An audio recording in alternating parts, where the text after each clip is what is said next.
Hello. Oh, It's a great honor to be here today. It's a very blessing to be here today, and we thank you for welcoming us in this church. A lot of grace, and it's by God's grace that we're here today to share God's ministry of what we're doing in Tanzania. So we have Ethan and Olivia. Ethan is our son, who is 7.5. Sometimes he wants us to say and a half. That half is probably important. So, and then Olivia is 2.5 year old, and we're blessed to also have a huge family. God brought us to this small village named Berega to have a bigger family, and not just us and the two kids, but we have. So every year the number of children that we care for the orphanage changes. This year we have 13 babies. Actually, we had 12 babies, and yesterday the orphanage received another baby that her mother had issues and had paralyzed. She was not able to care for the baby, so they thought it was better for the baby to come to our care. And so the orphanage, Kristen will tell you who is our missionary agents, that's our sending agents from America.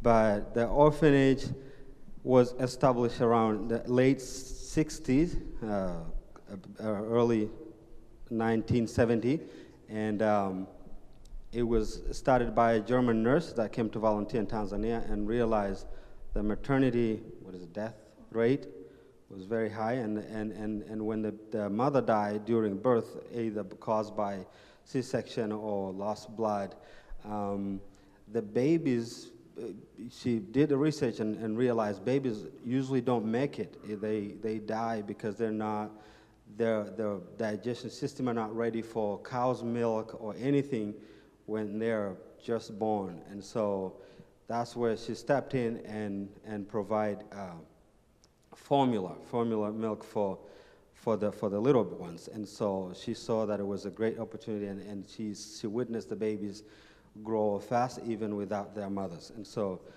we started working there about 7 years ago, and we love working there. And so we take the babies when their mother just died during birth or shortly after birth, and then we take care of them until they're 3, and then we return them to the father, if the father's alive, or the grandma, or so the family, the extended family, so that the baby will grow in the family. And then we help transition well by having a family member come and live with us, and we take care of the baby, and the family caregiver that is the primary caregiver of the baby as a closest family member the entire time of 3 years. And then so when the baby goes home, they have somebody that they look up as their mother. Someone that they're used to. And so that's kind of what we do there. And we have seen God's grace and God's miracles saving these little babies. Kristen would add it. Yeah, so the family caregivers come so that we can have a way to really nurture these children and prevent attachment disorders, which are common in children raised in institutions. And so the caregiver is a sister, an aunt, a cousin, or a grandmother. And we always have at least 1 or 2 grandmothers with us taking care of the babies. And so the babies really do attach to this person and call them mother as they get older and are able to speak. They also we have staff that supervise everything to make sure everything's prepared correctly and safe. And so this caregiver gives us a whole nother avenue of ministry that's been just amazing. We have these family members living with us for 3 years.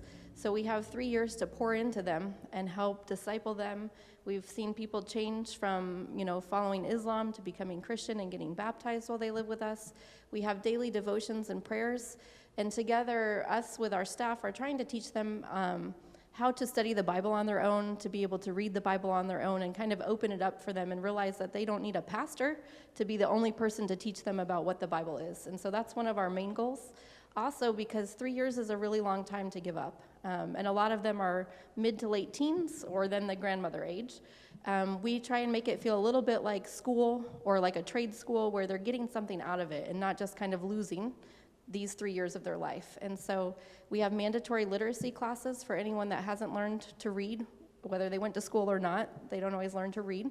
Then we have optional classes for computer, math, English as a second language. We do health education. 2 years ago, we decided to move into also opportunities for maybe employment when they leave, and so we hired a sewing teacher, and we're trying to give them the skills to reach a level of being seamstress when they go home, if that's something that they desire. Last year, we started a cake class, so they learn how to bake cakes over the charcoal fires, and do cake baking and decorating for the ones that aren't going to be living too far out. If they're in a village or a town, they may start a small business. So that's kind of the focus for these caregivers. And I work a lot more with these family caregivers. Tisho is working hard at trying to make the orphanage as self-sufficient as possible. And so he started a dairy program. He's Maasai. He's raised with animals, knows all about them. And so we have a dairy program he started about 6 years ago. By God's grace, the first year we were already making enough selling excess milk to cover the whole program. And so we hope each year to add a little bit more and be able to make more income from the program to help fund maintenance and things at the orphanage. He also has this year just been learning a lot about a farming method called Farming God's Way that learns about how to care for your farm in a way that God would care for the farm.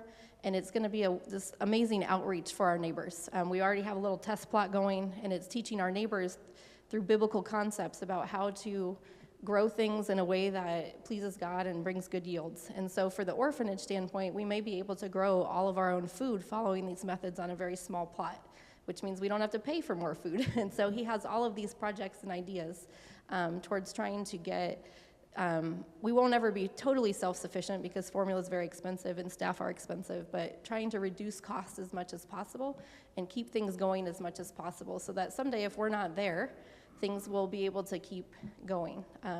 We do ask for your prayers, and we have prayer cards and an email. You can sign up for email if you'd like a newsletter. We live in an area that is just overrun with witchcraft. It's a hard area to live in. There are churches and things, but it can be very difficult. And so we just ask for your prayers for safety for the staff, for our family. It can be hard being sometimes the only light in a dark area. And definitely we see a lot of attacks through Satan on the staff families and things. And so we do ask for your prayers for that. We ask for your prayers as well for the families. We step in when a crisis happens, and that's always difficult. And so pray for these families, pray for the safety of the babies, and that they're able to reintegrate well with their families as they turn 3.